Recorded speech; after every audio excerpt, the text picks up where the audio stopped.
নমস্কার বন্ধুরা, সাবিত্রী রান্নাঘরের স্বাগতম। আমি আজকে বানাচ্ছি মুসুর ডালের বড়া। রেসিপিটা একবার দেখে নিন। ছোটো বাটির এক বাটি মুসুর ডাল ভিজিয়ে রেখেছিলাম 2-3 ঘন্টা, দিয়ে আমি ভালো করে ধুয়ে জল ঝরিয়ে রেখেছি।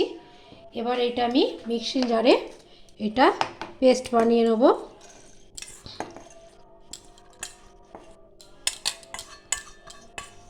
খুব তাড়াতাড়ি হয়ে যায় বা খেতেও খুব সুন্দর লাগে।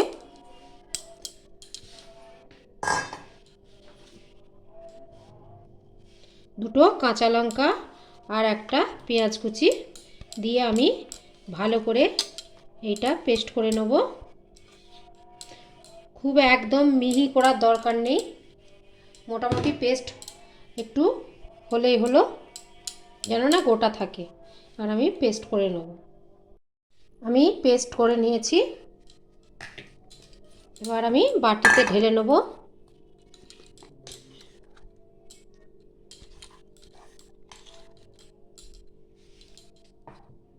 মধ্যে দিয়ে দেবো অল্প পরিমাণে একটু কালো জিরে, অল্প একটু পোস্ত,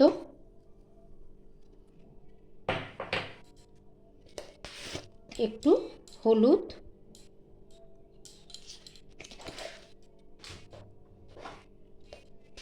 একটু শুকনো লঙ্কা।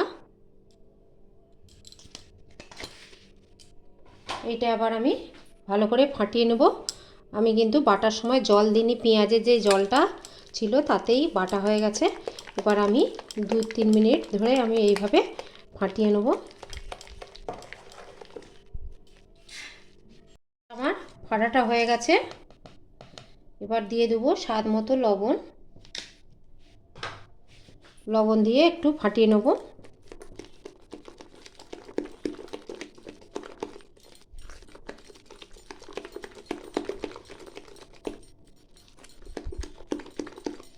এবার এটা ফাটানো হয়ে গেছে, এবার আমি ভেজে নেব। ফ্রাই প্যান বসিয়ে দিয়েছি, এবার দিয়ে দেবো সর্ষের তেল।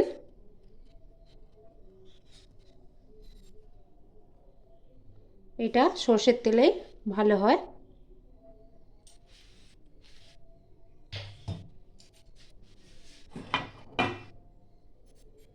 তেলটাকে একটু ভালো করে গরম হবে।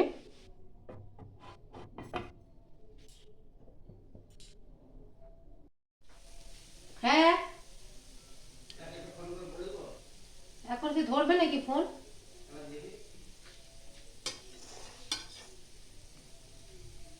তোমার তোমার যেটা কম আছে সেইটা দিতে পারতে না।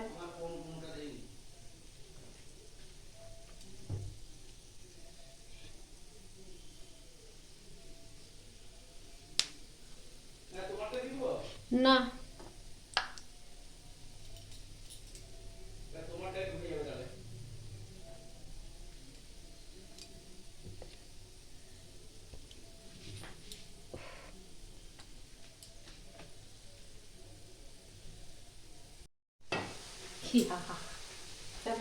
লঙ্কা বালটা কমিয়ে দিয়েছি তো, একদম কমিয়ে দিই, বলো মা, বেশি লাল হয়ে যাচ্ছে।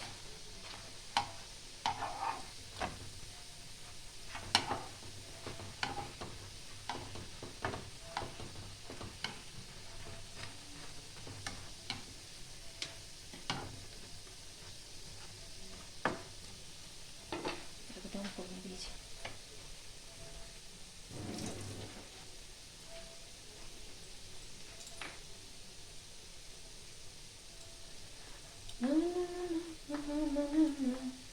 দুটো ভিডিও করলে হতো, এটা একটা বড়া ভাজবো আর একটা শর্ট করলে ভালো হতো, মাছের ঝাল আলু সেদ্ধ। এটা একটু দেরি হবে খেতে। আর আবার কি করবো?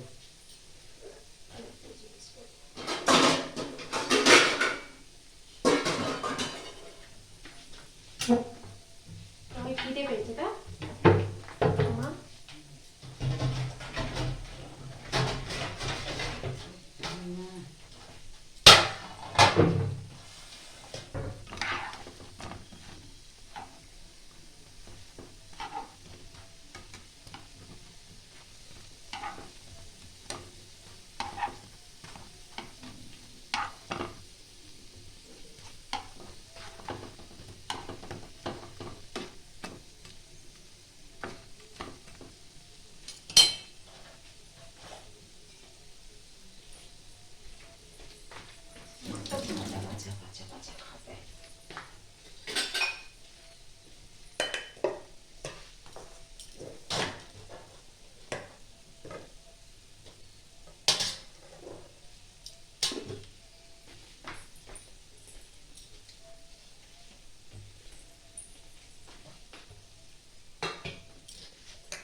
মা 4টে আলু দিয়েছিল ছোট ছোট না 5টা?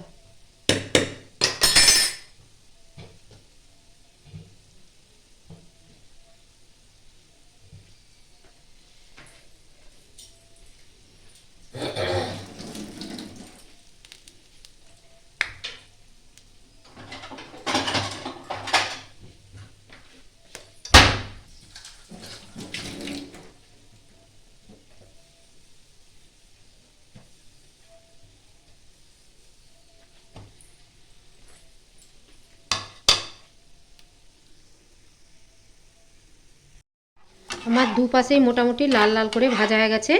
এবার আমি তুলে নেব।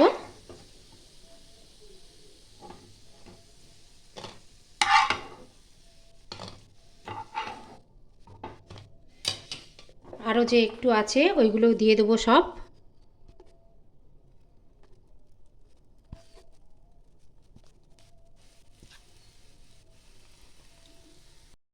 উল্টে পাল্টে দেবো।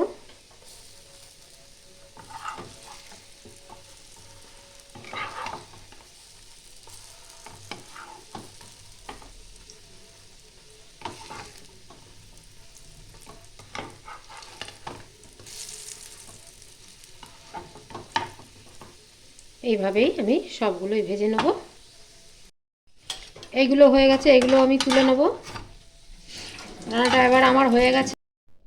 ভিডিওটা আমার ভালো লাগলে do like share comment subscribe করতে ভুলবেন না। চলো দেখা হচ্ছে পরের রান্না নিয়ে। টাটা।